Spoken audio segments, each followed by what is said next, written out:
Assalaamu calaykum asxaabta sharafta badan mar kale iyo filim cusub. Maanteeto muuqaalkan waxaa ku daawan doontaa filim qiyaali badan oo aad u xiiso badan waxaana loo magacaabaa filimkan The Man Without Gravity. Waa kan filimkii daawo oo hana rumaysan.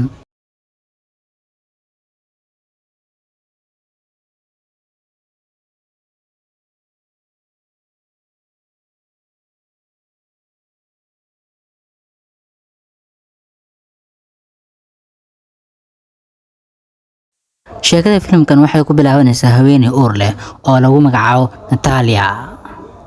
Haatan Natalia hooyadeed waxay mid ula soo gargaarayso dhanka iyo hospitaalka markaas soo gaareen isbitaalka iyo xilligan oo habeen ay tahay kalkaaliso ayaa markaas hospitaalka joogto oo ay u sheegayso Natalia inaysan jirin dhakhtar hospitaalka joogto balse ay isku dayayso in ay caawin doonto inay u soo kaxayso dhanka qolka qalliinka. Xanuun dheer kadib Natalia haatan waxaa ka soo baxaya markaas uurkeeda, laakiin halkaas waxaa ka dhacaya arrin aad u leeyaab badan oo ilmihii haatan dhashay waxa uu bilaabay inuu sameeyo hawada sare isagoo weli xudinta hooyadiis ku dhigan tahay. Qof walba haatan wuxuu u muuqdaa arrin aad u naxsan. Natalia hooyadii wiilkan dhashay mucjisan ah waxay bilaabaysaa cunugeeda inay laabteeda u soo jeedato waxayna aaminsan tahay in uu cunugan yahay mid khaas ah. Halka Natalia hooyadii dhashay ay ka muuqdo walaac aad u fara badan. Waxayna ka soo baxeen isbitaalkii waxayna rabaan inay soo aadaan gurigii. Hadda waxay imaadeen gurigii markaas ayadoo hooyada yaaban waxay weydiisay wiilkan aabihii dhalay. Markaas waxay ugu jawaabtay ma aqaano wiilkan aabihiisa ayadoo ka xanaaqsan. Hadallada xanaaqa ka buuxa kadib maamadii dhashay Natalia waxay gabadheeda u soo jeedinaysaa inuusan cunug aan caadi ahayn oo waxyaabihiisa dhan ay ka qariyaan dadka dariska la ah sirna uu ahaado wax walba oo ku saabsan.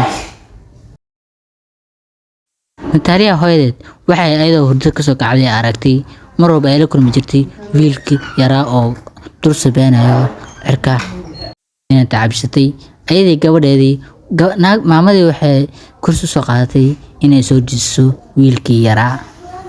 Waxay weydiinaysaa wiilkan aabihii dhalay, laakiin Natalia mar walba oo hadalkaas maqasho way ka dhiga adeegaysaa wayna iska sii jeedinaysaa. Laakiin waxay dhahday wiilkii waxaan u bixinay magacan loo yaqaan Oscar. Ismarkii waxaa soo booqanaya islaankii dariska la ahaa familka si ay markaas u arkaan ubadka cusub ee ku soo biiray xaafadooda. Laakiin sida sirta wiilkan uu ilaaliyo hooyadii dhashay Natalia waxay sameynaysaa wiilkii inay kula xiriirto sariirta sun si ay loo qaadin qof walba oo soo booqanaya gurigan. Halka hooyinka kale oo soo booqday wiilkan yar waxay bilaabayaan inay xambaaraan, laakiin hooyadii dhashay Natalia waa mid u sheegaysa inaysan xambaarin cunugan maadaama uu yahay mid aad u jilicsan. Dhacdadaas kadib labadoodu waxay isku raacayaan in cunugan yar uusan noqon doonin mid fudud. Isla markaa waxay bilaabayaan in darbiga ama saqafka sare ay ku xirxiraan joodari si markaas cunugan uusan habeenkii intuu biibo uu darbigaas wax yeelin. Waxayna markaas isku wada raaceen in uusan marnabo banaankaas u bixin maadaama laga yaabo waxay leeyihiin in dabaysha qaadato markaas hawada iska raaco. Waana kana markii uu wiilkan u ogolaan doonin in marka dibadda uu u baxo ama albaabkaas uu ka baxo. Muddo dhowr kadib wiilkani waa 6 jir weliba lama ogolaan inuu banaanka ka baxo. Dhammaan noloshiisu waxay ahayd mid ku saleysan guriga. Dhanka waxbarashada waxaa ka caawin jirtay ayadii taasoo bartay qoris iyo akhrisba. Filimkan waxa uu jeclaa filmaan inuu daawado. Filimkan waxaa lagu magacaabaa Batman wuxuuna iska aaminsan yahay inuu duldooli karo sida Batman oo kale. Inta kalena hooyadii uu weydiiyay sababta marka lagu celcelinayo inuusan u bixin, laakiin hooyadii dhashay cunugan waa mid aan uga jawaabin jawaabtii uu u baahnaa. Wuxuuna maalin walba u istaagay daaqadda guriga banaanka waxa ka socda inuu daawado. Sidoo kalena wuxuu arkaa caruur da'diisa camal ah oo iskuulada u socda. rabitaanka Oscar inuu sidaa oo kale uu noqdo xor wuxuu aad u xiiseeyaa marka inuu wax ka ogaado nolosha ka baxsan guriga uu xabsiga ku yahay. Maalin maalmaha ka mid ah, hooyadii iyo ayeeyadii oo guriga ka maqan waxaa mid markaa go'aansaday inuu u baxo banaanka isagoo isla markaa ka baxayo daaqadii uu maalin walba istaagi jiray banaanka kala socon jiray. Hooyadii iyo ayeeyadii markii guriga kusoo laabteen labadoodii waxay wada arkeen daaqadii oo markaas ay furan tahay. Waxay bilaabayaan inay raadiyaan ayeeyadii Oscar. Waxay aaminsan tahay in wiilkoodu markaas hawada raacay. Nasiib wanaag, Oscar ma ahan mid guriga ka baxay oo markaa waxaa celiyay darbigii sare ee daaqadda. Bixitaankii wiilkaas yar isku dayay awgeed waxay sameynaysaa daaqadihii dhan ayay xirtay si uu mar dambe u istaagin daaqadahaas. Laakiinse kuma qanacsano wiilkan hooyadiisa. Waxay sameynaysaa ayeeyadood waxayna u sheegaysaa inuu daawado daaqadda wax banaanka ka jiro. Buuq dheer kadib Natalia iyo wiilkeedu waa kuwa u soo baxaya banaanka muddo dheer aysan ka bixin gurigooda. Hooyadii Natalia lagu magacaaba waxay sameynaysaa in jaakada u geliso 2 bir oo culculus si uusan mar u dulduulin oo wax culus ay jaakada u wada gelisay.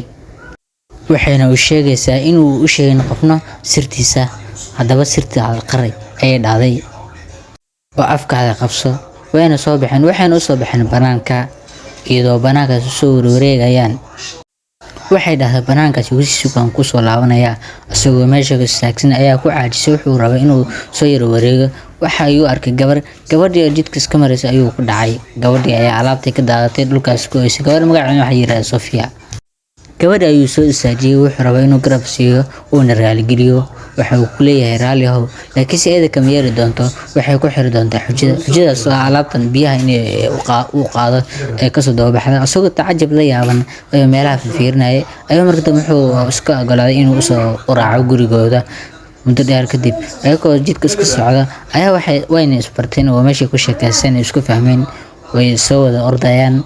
Ninkan waa yaaban yahay asagoo sidaas taagan oo nafguraya. Wuxuu birtii ayaa iska ridaya kadib labadan biyo ayuu qaadaya si uu u sheeg bahalkii culeyskaas kale iska dibrido. Wuu ka soo daba ordaya. Wuxuu rabaa gurigeeda inuu raaco. Guriga ayaa la imaaday. Markaas way isbarteen sheeko kadib waxa ay imaadeen gurigii waxaana la taagan yahay guriga hortiisa. Kabacdi guriga ayuu fiiriyay asagoo hooyadiisa xasuusanaya oo dhehayso sirtaada qari ayuu dib u xasuustay. Gabadhii ku la hadashay waxay dhahday si alaabteeda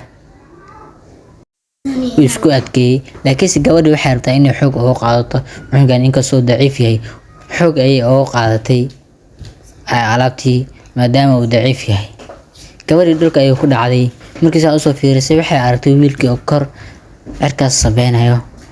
Way yaabday oo waxay dhahday wow, waxay jeceshahay filimkii loo yaqaan Batman oo nin duuliyahan oo iska durduurayo. Sofia iyadoo yaaban ayaa waxay ugu magacaabaysaa Superman. Isagoo markaas weydiisanaya caawinaad.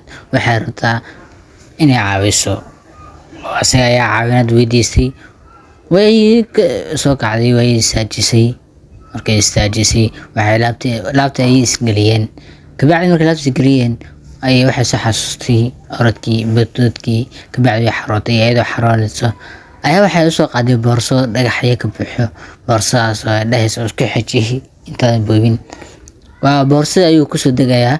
Boorsada markii uu ku soo degay wuxuu isku dayaa inuu boorsada ka qaado oo ilaa xaafadda uu ku sii tago. Haddii kale cirkaas ayuu sabeynayaa isagoo u sheegaya in sirtiisa uu qarinayso balan ay ka qaaday meeshaas ay ku saaxiibtoobayeen. Indhaha doonta ku soo booqanaa hooyadii walwalsan ayaa waxaa soo gali doonta ayeeyaa soo ka soo qaaday bararkii ay u gelisay hooyadiisa jeebkiisa. Waatan ayeedii bararkii soo orday soo dhehayso waa kana wiilka aaway wixii meesha ka soo tagay. Ayadoo yaaban asaga meesha fud ka soo dhaxay oo wuxuu iska fiirinayaa wuu soo galay. Kabacdi wuxuu la kulmay hooyadii soo iyadoo warsanaysa xagee ka timid marka dambe wuxuu dhahay gabar ayaa sheeg baalkii isla baashaarin oo meesha isku baranay qarar raac soo wax isku hayo ayaa marka dambe waxaa soo albaabka ka furay gabadhii ayaa Safiya ayaa imaaday oo la saaxiibooday markii hore ayaa imaaday hooyadiisna ay ku faraxsan tahay oo isleedahay wiilkaaga qof oo sheeg baalkii la jiro maanta la ciyaaro ayay heshay iyadoo meesha ciyaarka lagu ciyaaray ayaa ayadiisa xasuustay in wiilkan gabadhan ay ogaatay wiilkeeda inuu daciif yahay oo dib ay u fikirtay maalinka dambe gabadhii ayay boorasay waxay dhacday albaabka ay ka xiratay ee dhacday goodbye gabadhii waatana Safiya u macsalaameynaysa Oscar macsalaameynaysa dadkii dariska oo meesha ku yaaban oo wiilkan maxaa loo celinaya oo dhahay ayaa duqdii ay meesha baalkii ku soo agmarayso